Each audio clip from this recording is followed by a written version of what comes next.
Puji Tuhan. Selamat pagi. Kita akan kembali mengikuti program Doa Pagi GPDI Budi Mulya. Kita akan merenungkan sebagian daripada firman Tuhan. Tetapi sebelumnya kita mau datang kepada Tuhan, berdoa terlebih dahulu. Mari kita tundukkan kepala. Bapa di dalam sorga, kami mengucap syukur berterima kasih untuk pemeliharaan dan penjagaan Tuhan sepanjang hari ini. Tuhan, kami datang kepada Tuhan memohon pertolongan. Kiranya Tuhan memimpin hidup kami. Kami akan merenungkan firman Tuhan.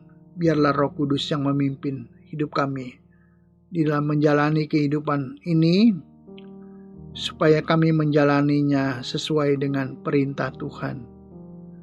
Kami mau belajar kehendak Tuhan melalui firman Tuhan. Kami akan merenungkan firman Tuhan. Di dalam nama Yesus kami sudah berdoa. Amin. Pembacaan ayat firman Tuhan dari Yohanes 12 ayat 24. Aku berkata kepadamu, sesungguhnya, jikalau biji gandum tidak jatuh ke dalam tanah dan mati, ia tetap satu biji saja.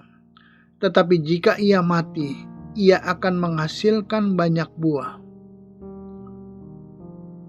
Ini adalah suatu gambaran bagaimana Yesus seperti biji gandum yang jatuh ke tanah dan mati, sehingga ia akan menghasilkan banyak buah.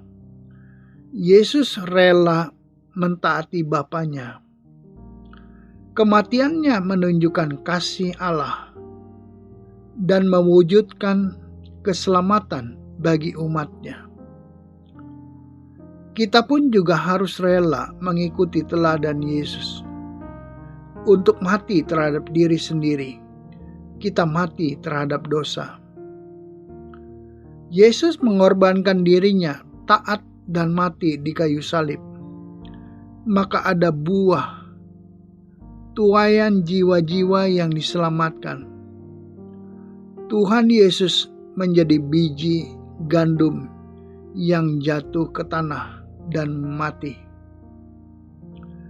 Tetapi karena pengorbanan Yesus, maka ada banyak buah yang banyak, yaitu jiwa-jiwa yang boleh diselamatkan. Yohanes 15 ayat 16.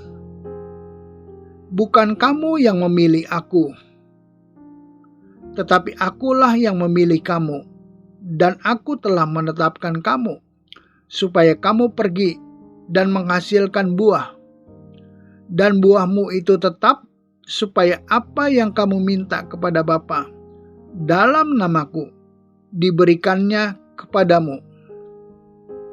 Tuhan Yesus mengutus murid-murid untuk pergi menghasilkan buah. Kita pun adalah murid-murid. Kita harus berbuah, bersaksi, menginjil, menyampaikan kabar keselamatan, bercerita tentang keselamatan hanya di dalam nama Yesus, bahwa Yesuslah juru selamat dunia. Sebab itulah yang menjadi kehendak Tuhan. Kita harus berbuah. Sebab di dalam Matius 3 ayat 8, jadi hasilkanlah buah yang sesuai dengan pertobatan. Bukan hanya kita bertobat, menerima Yesus, percaya kepada Yesus. Pertobatan itu harus nyata dalam perbuatan kita sehari-hari. Bukan hanya kita tahu firman Tuhan, tapi tidak melakukan firman Tuhan. Hidup di dalam Kristus adalah hidup yang baru. Tidak lagi dikuasai oleh keinginan hawa nafsu. tidak lagi hidup sama seperti orang yang tidak mengenal Allah, tidak lagi hidup menuruti keinginan daging. Jadi hidup kita harus berbuah. Karena itu sangat penting. Sebab kalau kita tidak berbuah, kalau tidak kita menghasilkan, seperti yang firman Tuhan katakan di dalam Lukas 3 ayat 9, kapak sudah tersedia pada akar pohon, dan setiap pohon yang tidak menghasilkan buah yang baik akan ditebang dan dibuang ke dalam api. Bagi mereka yang tidak berbuah, ada akibatnya, yaitu dibuang ke dalam api. Ada penghukuman daripada Tuhan. Tuhan mau menyelamatkan kita, tetapi kita harus menghasilkan buah sesuai dengan pertobatan kita. Sebab itu kita harus lebih lagi bersungguh-sungguh di dalam Tuhan. Kita mau melakukan kehendak Tuhan, jadi hasilkanlah buah. Hidup berbuah juga hidup dalam roh. Karakter Kristus harus ada dalam diri seorang percaya. Sebagaimana Galatia 5 ayat 22 dan 23.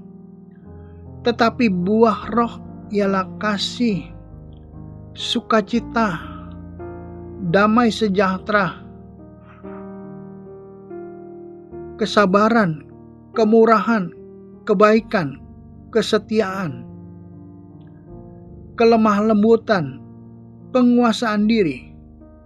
Tidak ada hukum yang menentang hal-hal itu. Inilah karakter Kristus yang harus ada dalam hidup kita. Roh Kuduslah yang memampukan kita melakukan firman Tuhan, sehingga hidup kita memuliakan Allah dan berkenan kepada Tuhan. Hidup baru, tidak lagi hidup diperhamba dosa, membenci dosa, berusaha untuk hidup kudus, dan taat melakukan firman Allah. Sebab itu kita mau berbuah.